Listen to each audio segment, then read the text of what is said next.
Hello and welcome to another edition of 310 to Left. Climb aboard the fastest moving train in baseball. Tom Caron from Nesson, Alex Speier from the Boston Globe, and Nesson and everywhere, really. Alex, how are you? Evidently overexposed based on that introduction. How are you, Tom? There's no such thing in this business. There is no such thing as overexposure. There is such a thing. I asked Jim Rice this after the game on Sunday. I assume you are fully on board of the fact that while I don't believe in jinxes, I do believe if you say a game is moving along quickly, that game will inevitably have a rain delay or a power failure or 15 extra innings. So I believe in the jinx of saying a game is going too fast. What I don't know, Alex, is can you jinx the pace of a season?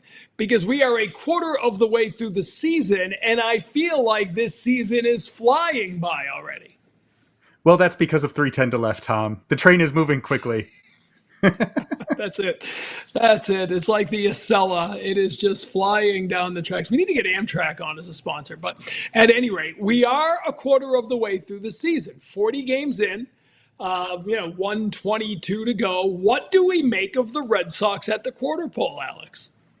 Super weird, right? Like the whole thing is hard to wrap our heads around because none of it sticks with our expectations entering the season, nor have they really had any games against the American League East, save for the few that they played against the Orioles earlier this year when they got wiped out. So I think that there's way more that's unanswered right now than there has been answered. I think that the hints of answers that we've gotten have been awfully fascinating, particularly on the pitching side of things. And the pitching side of things is where things need to remain very, very different. So I'm going to jump in and introduce our stat of the week this week, which is that I know, like the train is moving fast.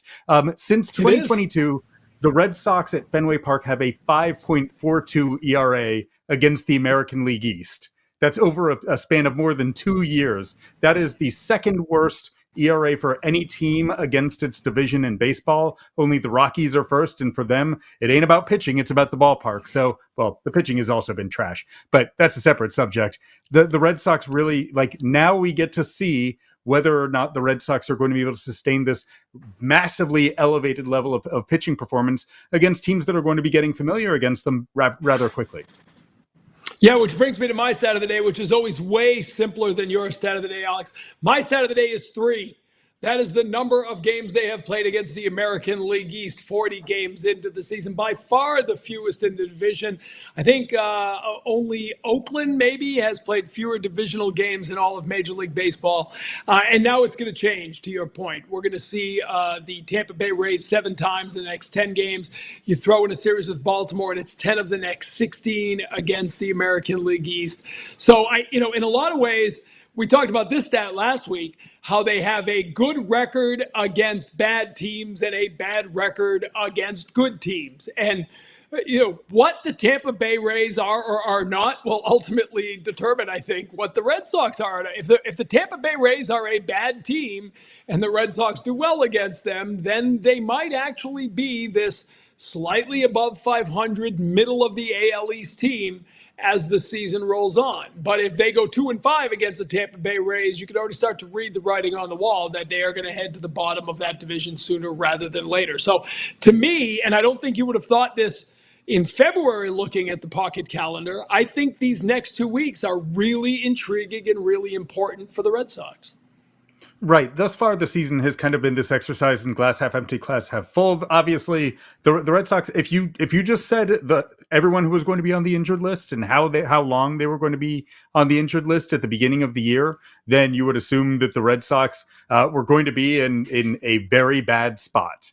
At the same time, if you had told anyone entering the year that through a quarter of the season they would have a sub-3 ERA and be winding back the clock to the pre-DH era in terms of what their pitching staff was doing, and then say that they were only going to be kind of floating around 500 through that, that's maybe not so hot. It is a matter of perspective, as so many things are, Tom. So many things are, but you know what is not is Kevin Youkilis. Kevin Youkilis is a dependable guy you can trust on the Nesson games. Done a great job in the last few years. I didn't even, I won't even get into this with you today, but I was the one who cajoled him and convinced him to try his hand at broadcasting. In 2021, we started having different former players zooming in, and I reached out to him and said, listen, I know you well enough to know you know the game really well. You don't take yourself too seriously. You have fun. You would be a great mix. And then when we were looking for game analysts, I said, you going to throw your hat in the ring? He's like, nah, I can't do that. Of course you can do that. And I think he's been really good. Wouldn't you agree? Yeah, I love the perspective that he brings, both as a former player as well as someone who did have a post playing career. He's spent time Right. recently in kind of wrapping his head around what modern player development looks like and how organizations are run, and then being able to bring all of that into the broadcast booth from a variety of perspectives. There's that word again. I think brings something that's really good and really illuminating to the broadcasts. Well, let's hope he brings it to a podcast as well, because our guest today is none other than the Greek god of the Nesson mic, who is not Greek and he's not a god, but he was once known as the Greek god of walks. We all know that story, and we'll ask him about that story. Please welcome this week's guest on the 310 to Left podcast, none other than Kevin Youkilis.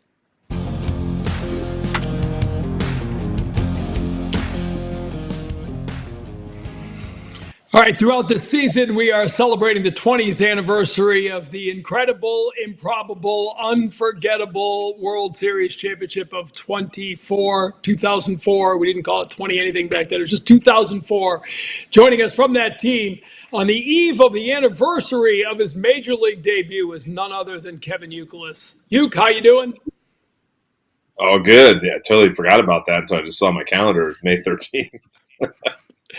Hard to believe, 20 years ago, making your Major League debut. And it's a fascinating debut, not only because you homered, and we'll get into all that in a couple minutes, but just because, unlike somebody getting called up to the Red Sox today, you were getting called up to an established team of Major League veterans, a team that had gone 7 games in the ALCS before, a team that was thinking about winning the World Series. What was it like to be one of the few rookies, the few truly young guys on that team? Yeah, that was a wild ride. I'm trying to think of, it was like Lenny DiNardo was a Rule 5 pick, and so he came over, kind of hit him a little bit in that way, kind of the way back in the you could hide a little bit more back then. Now you probably can't, but it was quite fascinating to me that one, I just was so excited to get to the big leagues. Nothing else mattered. To fulfill my lifelong dream of being in the major leagues was just a high in itself. But I'll never forget it. We were down in Charlotte, and I got a call from Buddy Bailey and says, "Yeah, you got your passport?" And I was like, "Actually, I do." I went on the Red Sox cruise that year, and I had a passport. And Buddy Bailey goes, "Well, that's good because you're going to the big leagues." And I was like, "What? Oh my god!" So I had to go run to the field, which was in South Carolina at the time. Now it's a new stadium, and just packed those bags up as quick as I could and got on a flight to Toronto. And then we didn't know if I was going to play that day because Bill Miller was deciding if he was going to get surgery on his knee. So I get a call after I'm watching the game in my hotel room in Toronto, and Tito calls me. He's like, "Hey, you, congratulations. You're going to be starting tomorrow." And I literally got about maybe 4 hours of sleep. I was running on straight anxiety, excitement. And I'll tell you, it was just walking in that locker room, I'll never forget, and having no idea where I'm going, especially in Toronto. No one knows where they're going at Rogers Center back then, right? So looking in my locker and seeing the number and did not care, had no idea why the number 20 was there, but was super excited because that number was a lot lower than all my spring training numbers that I had in the past years. An offensive lineman, over to a guard, maybe into a linebacker. I think it was like 55 or something like that. And I got that number 20, and just truly special to be a part of that team and get to learn so much from a lot of great veterans, bench veteran guys to guys that played every day. that just showed me the way. And it was just such a special group of guys that when one passed away, and Dave McCarty, he was super influential in guiding me through my younger years and directing me in a way that allowed me to understand that, hey, you gotta be ready when they call your number. And so I was ready at that time. I felt ready. It took 2 more years to get there to be fully established, but that '04 team was probably one of the best mentors that I could possibly ask for to be introduced into the Major League Baseball. It's such an interesting dynamic that was in play at that time, right? Because like you came from, from prospect obscurity, right? Like you didn't get drafted as a junior, even though you were like performing at an All-American level. Ridiculous. You ended up being an inexpensive draftee for the Red Sox, and obviously had a little push and pull before you decided to sign for a very, very modest bonus. But then, you kind of blow up with the whole like Greek god of walks thing, which was in part driven by the fact that someone wanted to trade for you at a time when the Red Sox had not been a player development driven organization, right? It had been years since Nomar had come up, since Trot had come up. And in the intervening years, they had been, driven by free agency, driven by trades. Did you think, as you were coming up through the Red Sox system in the early 2000s, did you think that there was a path to the big leagues with the Red Sox, or were you like, well, I'm playing for a bunch of teams here, and we'll see where the chips land? Yeah, at the time, I mean, we were bad. I mean, our minor league teams were bad. I mean, it was bad, and I hate losing, so it didn't really go well for me. And that's the one thing too is the minor leagues are very tough because you have to be selfish in a way because you're developing your own entrepreneur in a lot of ways. I mean, you have to develop yourself, and then you're playing with these teammates, and then next thing you know, they go, "Hey, you're going up a level," and then you have new teammates, and you have to learn and grow with them. And it was a wild ride, I think. And I never thought, "Hey, I'm going to play for another team." I was so focused on every at bat, every pitch. I was so intense in that way that it was all about how do I get better? How do I improve? Because if I don't improve, I'm not getting the major leagues because I'm down a level, right? I always thought I was down. I never thought that I couldn't make it. It was more that I'm not there. So what do I need to do to make myself better to show them that I asset to the major league club? And so for me, it was just grinding away, just learning myself, muscle movement patterns to better myself. So, I went out to Athletes Performance and went out there and got in better shape and learned about nutrition a little bit better and understood what I needed to do to maximize my potential physically, and then applied it into the baseball sense. So, no, I never got ahead of myself. I try to explain that to my kids too. They're so funny. Like they're like little league trying to go to all-stars like that. Are we going to, yeah, don't worry about that. Just focus on today's game. Focus on taking the mound. Focus on getting your at bat. Never look like they're always questioning, am I playing? Hey, am I going to pitch today or am I short? I'm like, listen, what are you doing right now? Focus on that. So a lot of the life lessons that I learned along the way to get to the major leagues, I try to imply to my kids. I don't think they listen half the time and they don't care with that, but it's all good. And that was my mindset. It's funny how today it's taught, the mindset of be in the moment. Back to the Wild West, it was like, go play baseball, get better. All right, so let's go to that major league debut. I was looking at it again the other day. Pat Hainkin on the mound. You're facing the Blue Jays up in Toronto. I just watching that trip around the base paths. There's so much going on in that 2 minutes or whatever it is from hitting the home run.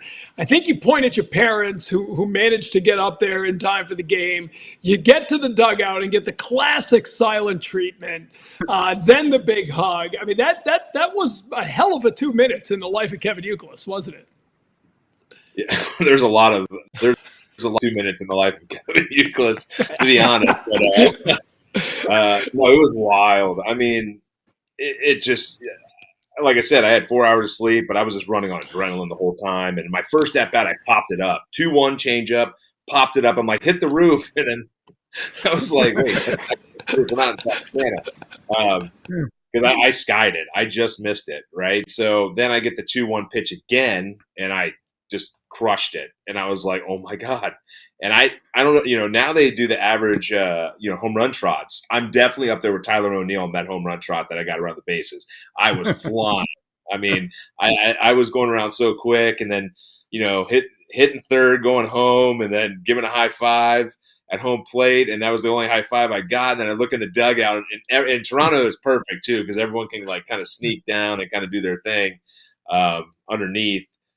And then it was just sitting next to Mills, and I'll tell you, it was just so cool after like I just sat there for a couple minutes, catching my breath because I ran quick around those bases, and just like the shock, like, oh my God, I just hit a home run in my first, I wasn't like a home run hitter per se. And it was just a crazy feeling when all the guys came around. And one of the other special moments was, my parents being there. My parents were everything to me. My father was such a great mentor in so many ways. My mom driving me and my brothers around. And, that's why Mother's Day, was such a special day for us, for all the sacrifices they made for us. And then I'll never forget too that it's kind of a sadder story, but my roommate my freshman year passed away. He committed suicide, had some mental issues, being bipolar, high school friend. And we always talked about that day that he would be there on my, if I ever made it to the major leagues. It was a dream I talked about with him all the time. And just that emotion hit me too. At one point I started breaking down because I was thinking about my friend Donnie Cram and him being there, and I just saw a smile. It was one of the cooler moments where you just vision things in life, and saw his smile and just thought how proud he would be of that moment. So it was very emotional. It was very exciting. And the best part about it was like, hey, today you're in the big leagues. Tomorrow you're facing Roy Halladay. So go get him, kid. So it was a lot of fun. And Toronto will always be such a memorable place for me.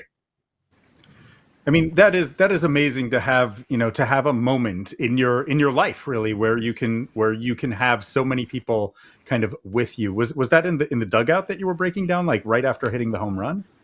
It was after all the guys came around me, and I kind of like went down because it was like, it like hit me, and it's like, hey, there's no crying, there's no crying in baseball, and I'm new, like, so like they're probably like, what is he like, and a lot of people understand, like, you get so emotional about things like that, but I hit it pretty well.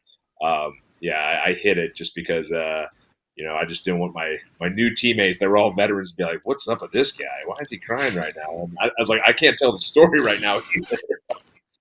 Well, so in that vein, though, like, you're trying to fit in with a veteran group, as we're discussing, like how, but this is the most exciting thing in your life, right? Like you've arrived in the big leagues, like you've fought hard again, like with zero profile at the start of your professional career to get there. You did arrive with a clubhouse that had some unique components to it in terms of what the environment was like, and the personalities that were allowed to be very outgoing. Within that context, what was it like for you to be a rookie? Did you find that you had to kind of stay between the lines, or were you like, did you just hit the ground running and feel like I am free to do whatever I want to here? Definitely not the case of the latter. You could not do anything as a rookie back then. I mean, it was stay in line, shut up, don't say anything, just walk the line, and it was okay, because when you play with a team like that with all these great veterans and all their numbers and all their stats and their success, you're like, okay, yeah, all right, that's probably smart. Just be a number, right? Just fit in. Allow them to do all the talking. We had Millar, that could do all the talking to the cameras and stuff like that. So it was like, hey, just do your job. Go out there every day. Just don't get in trouble, right? Just do all the little things to keep yourself in that lineup. And I didn't know how long it was going to be, because Bill Miller was going to come back eventually from an easier knee operation. So for me, it was like, hey, just go out there, compete, show them what you got. And you don't know if this is, a 5-week thing. Could it be the rest of the season? But for me, it was like, I'm going to go learn a lot from these guys. I mean, we had Ellis Burks on that team, a veteran that was awesome, that showed me around. Mark Bellhorn and I hung out a bunch. I'll never forget, man. That guy worked on his swing so much. We like right before we go out, like to hang out at night, like after a game, he'd be like looking in the mirror, and I'm like, Belly, knock it off, man. Let's go. Let's have fun. We'll get it tomorrow. And just a great group of guys that were all unique. And I think that's the thing about baseball. It's funny, like the outside world is always like, "Oh, are you guys all best friends?" And I go, "No, we're not all best friends. Like we have our little groups, and we really enjoy each other when we play on the field. But everyone's unique, and the personalities are different. And some people like to go out here, and some people are religious or whatever.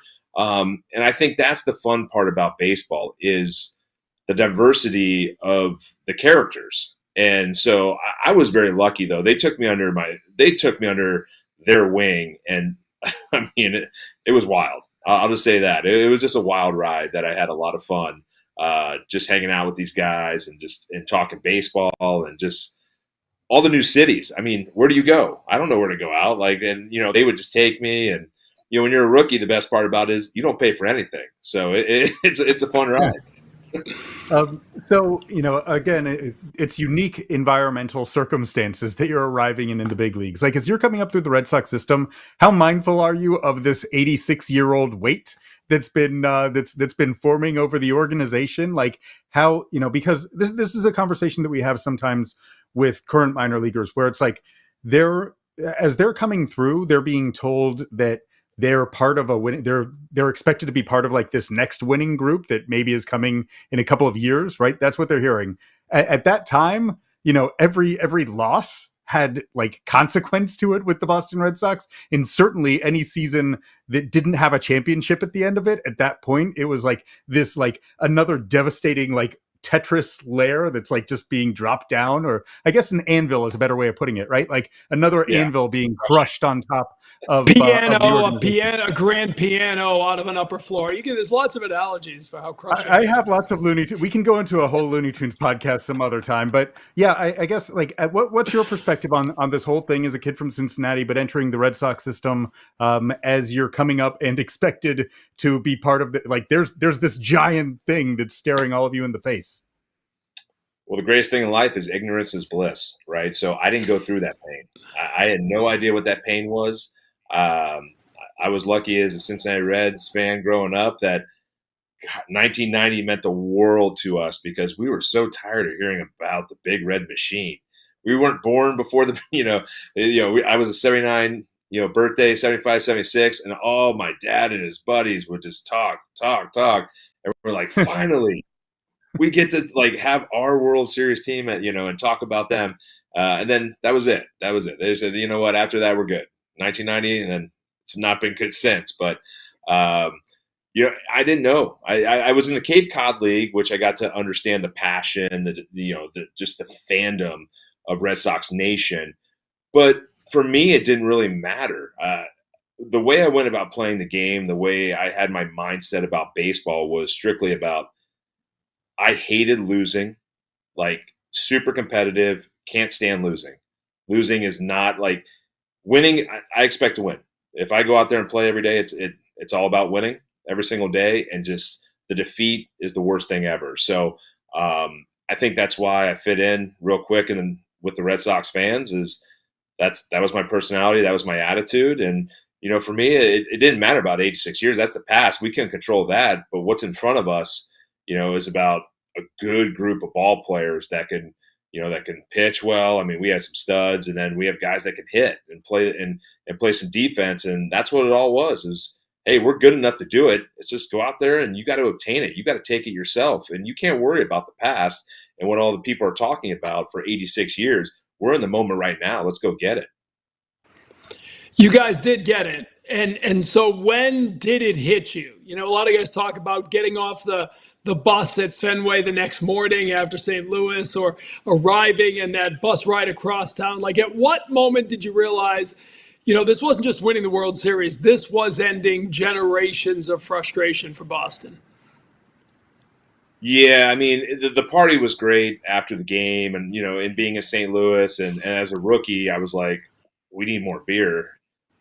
There's no more beer in St. Louis. and we're at the home of Budweiser. I mean, what the heck's going on here? I was like, I was so mad. I was like, I don't even like what's going on. There's no more beer. Wait, there's Budweiser. I mean, what? And so I just remember getting and I had to get a bunch from the hotel, and I don't even know how much I paid for that. It didn't matter, but I had to get a whole big case, bring it on the. I don't even know if anybody drank it by that point on our ride to go catch the plane. But the moment it hit me was on the bus ride from the airport to the field. And I'll never forget it. We were going over the bridge of the highway, and there was a building being constructed.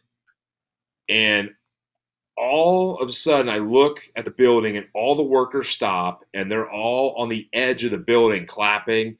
And then I look to my left, and it's the highway, and it's people out of their cars. It was it's the U2 Streets Have No Name. The video of the U2 Streets Have No Name. Am I getting that City, right? yeah. No, Yeah. you got it. Yeah, they take over the city. Yeah.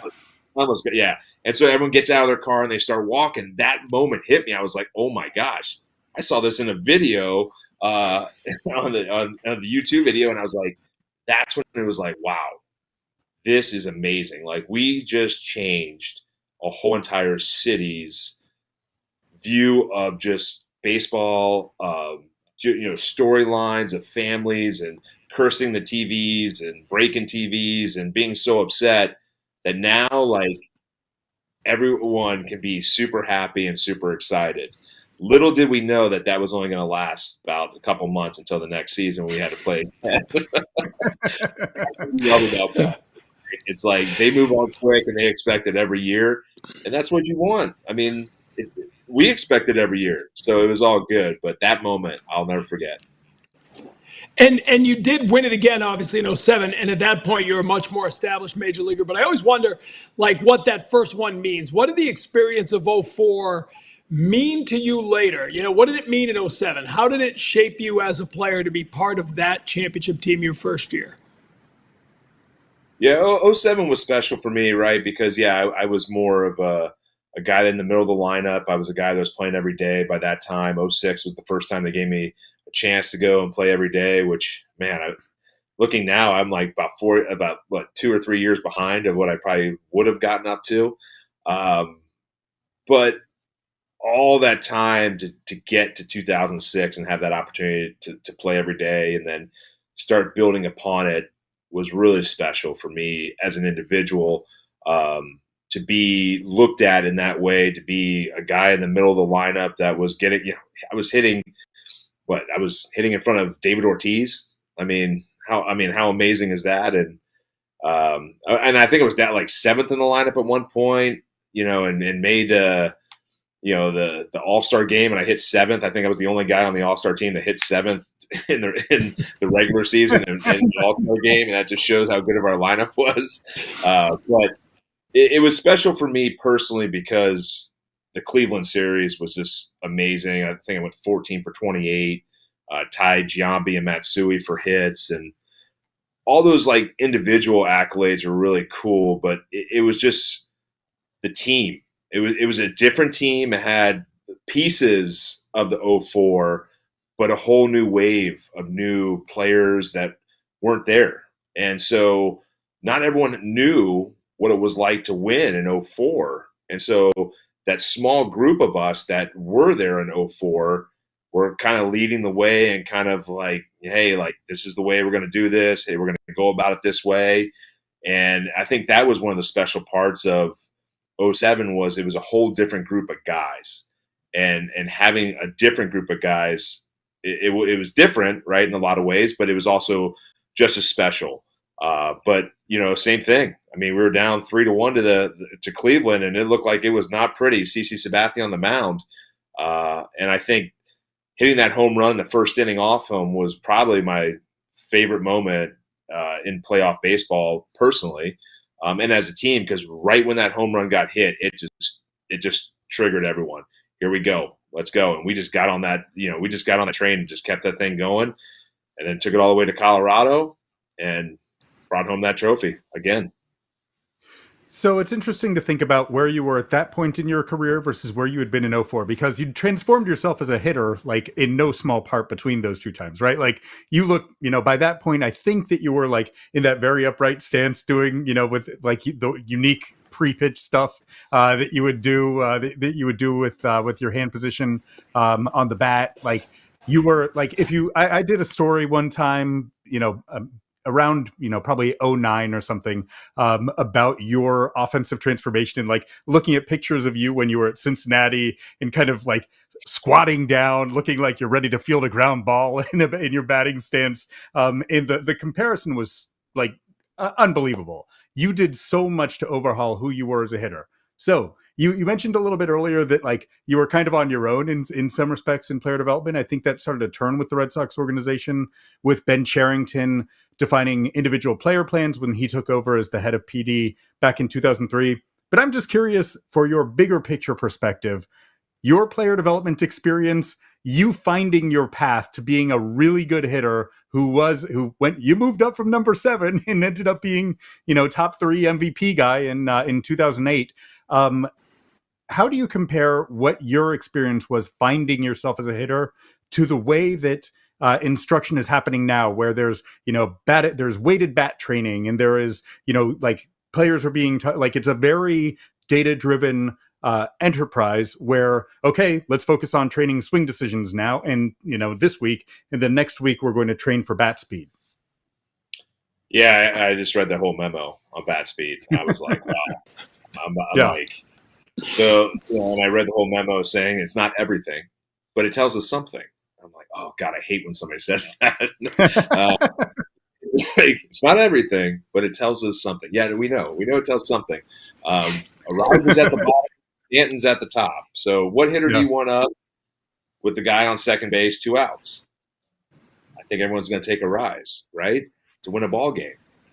But if you're looking that you need a home run to tie up a game, you want Stanton. So I'll tell you right now, this Red Sox team could use a lot of Rise at bats, where it's not about how hard you're swinging it. It's about contact and getting guys in. So for me, I've always been a believer, in my development was about, how do I keep getting better at driving the gaps? How do I keep getting at squaring up baseballs, hitting balls all over the field? Because I said winning to me was getting on base. The only way you can beat the opposition is you score runs, right? Anyway, get hit by a pitch, walk, you name it. Infield back, hit the ball on the ground. If you get a pitch up that you can drive, go drive it. But if a guy is not giving you anything good to hit, hey, ground ball, shortstop, second base, now we got to run in. It could be a third inning. That could turn out to be the big one. I think that's where I don't like where the game's going, is we're taking away a lot of the human element. Mindset is the key to all sports. You talk about Kobe Bryant, you talk about all that stuff with his mental, my brother-in-law, same thing, Tom Brady, like, it's the mental side. It's not the physical side. Yeah, he works out a lot and does all that. But if you sit and talk to him about quarterbacking, it's about the feel, right? How do you feel? How do you get your body moving in the right direction a lot of times? And adjustability. That's the one thing I have a hard time with the bat speed thing, because when you start telling hitters, you got to get your bat speed up, get your bat speed up. Well, what do you think naturally a hitter is going to do? They're going to try to swing harder and not trying to find a more efficient way of getting to that, elevated bat speed. So I'm a big believer that it should be a gradual thing. And sometimes when you try to get guys to pull balls more, right? Like, he has to pull home runs more. It's one of my least favorite things I ever hear. I'd rather him start working on left center field gap and looking that way, because when we start trying to pull the ball more, then we're going to get a lot of rollovers, then we're going to get a lot of swing and miss. So for me, there's a lot of great tools in the analytics department that we can use to define the player, right? Because this goes back to the Greek god of walks thing. Everyone kept talking about me and analytics and all that. I never once went out there and played a game based on the analytics. I made the analytics, right? So any adjustment that I made personally with a thought process created the analytic. Now they take that analytic and now they mold you into what you are and who you are. That is the one thing as an athlete you've got to get away from. really feel, okay, why the analytic was made when you made that swing type, how it happened, right? So if I get a slider down and away and I just flick it, whoa, wow, that's a great feel. That's a line drive into the gap, okay? Too much emphasis going to look at the data on the numbers of why this and that versus that feel. It's okay. Go back to that feel, that thought process of you saw it, you recognize it, you took a different style of swing. That style of swing will lead you to higher percentage of good results, right? So we talk about the analytics all the time, the matchups and all that, where you have good results. What's not talked enough about in hitting is why you swing a certain way to give yourself a highest percent chance of getting on base. So if I get a dirty slider down and away with two strikes, if I take my A swing there, I'm pretty much going to roll over the ball or I'm going to swing and miss. But if in that split second I decide to, okay, now I'm going to do the running man swing and just try to flick it, I'm going to go out and try to flick it, that gives me the best chance of success. Doesn't mean I'm going to have success on that swing, but now it's being taught to you, do your A swings as much as you can, and you will get these analytics. I disagree with it entirely because not every player can do it, one. And two, I think you also have to be able to teach guys that cutting down on swings will give them better analytics through the 162 games. And so for me, I love the analytics in so many ways when I get to evaluate and prep for a game. But I also think that you have to divide the analytics into certain spaces. I think hitting coaches, if you're just fully analytic and every single day you're going at a hitter, you're forgetting the human aspect of that hitter because they're going to have down days. And there's sometimes you don't say anything and you just walk away and you wait till they come to you. That's one of the hard parts about being a hitting coach is, hitters aren't going to come to you all that much. But if you just, hey, you got to get your swing speed up. Now, what does that hitter do is now he starts panicking, and that could go into even more of a rut. So I understand all the stuff and reading over the swing speeds and all that, and I think it tells a big story. And you're going to need those swing speed guys on your team, right? I think some of the bigger – I have to be honest with this. Some of it is kind of rhetorical. That Giancarlo Stanton, Aaron Judge and these other guys, they're big, strong dudes, and that's why they create swing speed, which creates X velocity.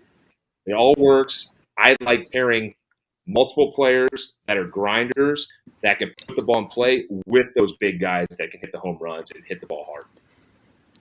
Yeah, it's really interesting. It used to be that kind of you came up in a world where the general hitting wisdom was power is the last thing to come, right? Like you learn to hit first and you learn approach, and then power would develop kind of organically. Now it feels like it is trainable, right? Like there's no question that bat speed is trainable, and there's no question that when you put the bat on the ball, swinging faster is going to lead to a better outcome than the same swing that is slower with the same kind of contact. But the trick is kind of turning all of the dials and having Arise being a great example of a guy who has, in addition to the slowest bat speed in baseball, the shortest the shortest path to the ball in baseball, and the highest sweet spot percentage because he has barrel accuracy. It is not a one size fits all conversation, but sometimes it can be thought that way. I also think, and I'll give this example right now, Paul Goldschmidt. Paul Goldschmidt went to drive line and tried to work on his bat speed. Paul Goldschmidt is hitting below 200 right now. So we talk about this all the time. See, the hard part I have is we don't follow up with a player and he goes and chases something. What is the end result after it? Right? I think that a lot of times what we're doing now is we're just giving credit, oh no, they went to drive line, they went to this academy, they went to that. But what's the follow up? Were they better off chasing something than previous? I think that's a thing that needs to be talked about more in sports is, yes, they went and chased something, but did it have the positive result afterwards? Some of it might work, Some it might go absolutely the wrong direction. So what you always learn in sports, and what I learned as hitting is the hardest thing to do in all sports. We all know that, but it has to be individualized a lot more. When you start putting hitters in boxes, if you need to chase this, you need to chase that, I disagree with it. Every individual has their strengths, every individual has their weaknesses, and sometimes you're trying to force hitters to be something that is not who they can be to help a team win. Well, and to help a team win, I'm glad you said that, because Alex Court was talking about this with us last week or the week before, that the baseball IQ, right? He goes, we are getting young players now who are bigger and stronger and in a lot of ways smarter, right? Because they understand what it takes to create bat speed and to generate power, and pitchers who can manipulate the shape of their pitches. All of that is at an all-time high. But they're not looking at the scoreboard after doing any of this. They're looking at the metrics of their individual stuff. And now you have young players with greater skill level than maybe in any point of the history of the game, who are now learning to play to win at the major league level. And that's a completely different place for the game, isn't it? I mean, winning games is still what matters. And I'm not sure we're teaching young players how to win. We're teaching them how to succeed individually. Well, this goes all the way back to amateur ball. It's a serious issue right now. It's showcase baseball. You got a young kid that's getting paid to play on 3 travel ball teams, going around. What is he going to learn? He's not learning team. He's not learning anything about what it means to be around a group of young minds that kind of do some dumb stuff at times. Then the coach gets on them. Then, hey, they have a better tournament the next week, the ups and downs, the roller coasters, but strong fundamental baseball. I mean, we see – and the hard part, I think for – the old man get off my lawn thing can happen a lot to retired athletes. It's really, but I will say this, I feel like I do a pretty good job of trying not to be that person on air. I try to give, but I cannot overlook how bad base running is.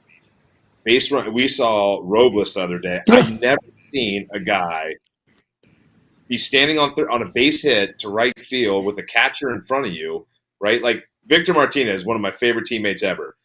When I was behind Victor Martinez, I knew that I was not going to another base unless that ball was still not in a hand or a glove in the outfield.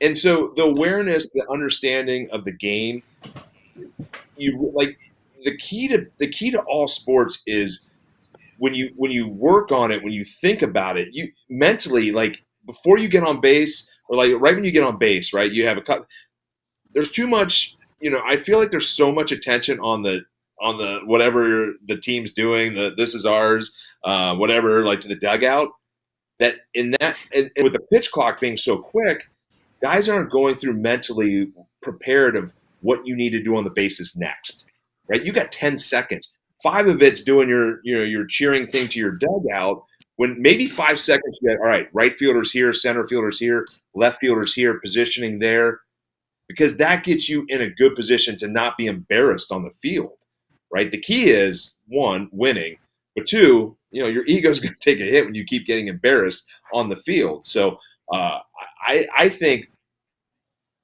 that is a part of also where we're at. When you don't have scouts anymore too, I think that plays into it, where it's scouts could see guys that had winning attitudes, the way they went into the dugout, the way they went about the game, and now we're relying so much on the analytics that, and like I've always said, the analytics are very good. I'm not discounting analytics, but I think we need to bring back the scouts to say this is a like that eye test. He had that winning attitude about him. Forever. We've got a special episode of Alex Yells at Cloud coming up in a couple weeks, so the old man stuff will continue. But before we let you go, Youk, in the bringing you into the Brotherhood of the 310 to Left podcast, a prior guest on the show was pitching coach Andrew Bailey, who talked a lot about coffee culture and how he goes out and finds coffee shops and brings back coffee beans and has a high-end coffee maker in his office so pitchers can come in and they can have a conversation rather than calling a guy in the office. And I asked him afterwards, I said, have you connected with Youk on this? He said, no, not yet. So you bringing people together is what we're all about. You, as now a coffee roaster, you have to get involved in this coffee culture of the Red Sox pitching group. Yeah, I'm happy to send over some Loma, coffee anytime. I mean, the only problem is Loma coffee's not allowed into Fenway Park. Thank you, Duncan. Appreciate you. Yeah, so I've already been outlawed. I've tried to bring Loma coffee in, and I've gotten.